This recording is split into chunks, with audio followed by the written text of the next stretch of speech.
ওমানে 2026 সালের শুরুতেই প্রবাসীদের জন্য কর্মক্ষেত্রে সুরক্ষা এবং অসুস্থতাজনিত ছুটির বিষয়ে বেশ কিছু গুরুত্বপূর্ণ এবং নতুন নিয়ম কার্যকর হয়েছে।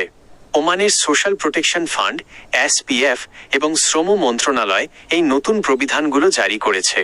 নিচে ওমান প্রবাসীদের জন্য ডিউটির সময় অসুস্থতা বা দুর্ঘটনার নতুন আইনের মূল বিষয়গুলো দেওয়া হলো। দুর্ঘটনার খবর জানাতে কড়াকড়ি ও জরিমানা। নতুন আইন অনুযায়ী কর্মস্থলে কোনো দুর্ঘটনা ঘটলে মালিক পক্ষকে তা দ্রুত কর্তৃপক্ষকে জানাতে হবে। রিপোর্টিং সময় দুর্ঘটনা ঘটার 5 দিনের মধ্যে এবং পেশাগত কোনো রোগ শনাক্ত হলে 14 দিনের মধ্যে সোশ্যাল প্রোটেকশন ফান্ডকে জানাতে হবে। জরিমানা: যদি কোনো মালিক এই তথ্য জানাতে দেরি করেন তবে প্রতি 30 দিনের জন্য 10 ওমানি রিয়াল জরিমানা দিতে হবে। এছাড়া ওই কর্মীর চিকিৎসার সম্পূর্ণ খরচও মালিককে বহন করতে হতে পারে। 2. কর্মকালীন আঘাত এর পরিধি বৃদ্ধি। আগে শুধু সরাসরি বড় দুর্ঘটনাকে আঘাত হিসেবে ধরা হতো, কিন্তু এখন এর পরিধি বাড়ানো হয়েছে। মানসিক ও শারীরিক চাপ: অতিরিক্ত কাজের চাপের কারণে যদি কোনো শ্রমিকের হার্ট অ্যাটাক বা স্ট্রোক হয় তবে সেটিকেও কর্মকালীন আঘাত হিসেবে গণ্য করা হবে। যাতায়াতের পথে দুর্ঘটনা: বাসা থেকে কর্মস্থলে যাওয়ার পথে বা কাজ শেষে ফেরার পথে যদি কোনো দুর্ঘটনা ঘটে তবে সেটিও বীমার আওতায় আসবে।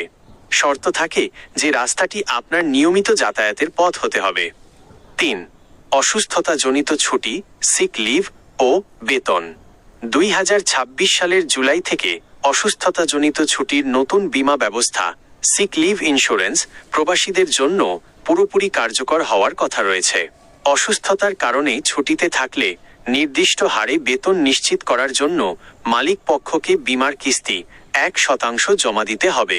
দীর্ঘমেয়াদী অসুস্থতা বা পঙ্গুত্বের ক্ষেত্রে বীমা থেকে ক্ষতিপূরণ বা পেনশনের সুবিধাও পর্যায়ক্রমে যুক্ত হচ্ছে। 4. শ্রমিকের দায়িত্ব। আইনে শ্রমিকেরও কিছু সুনির্দিষ্ট দায়িত্ব দেওয়া হয়েছে। দুর্ঘটনা ঘটার সাথে সাথে শারীরিক অবস্থা অনুমতি দিলে ওই দিনই মালিককে জানাতে হবে। কর্মক্ষেত্রে অবশ্যই হেলমেট, জুতা বা প্রয়োজনীয় নিরাপত্তা সরঞ্জাম ব্যবহার করতে হবে। এগুলো অমান্য করে দুর্ঘটনা ঘটলে ক্ষতিপূরণ পেতে সমস্যা হতে পারে। 5. প্রবাসীদের জন্য সুখবর।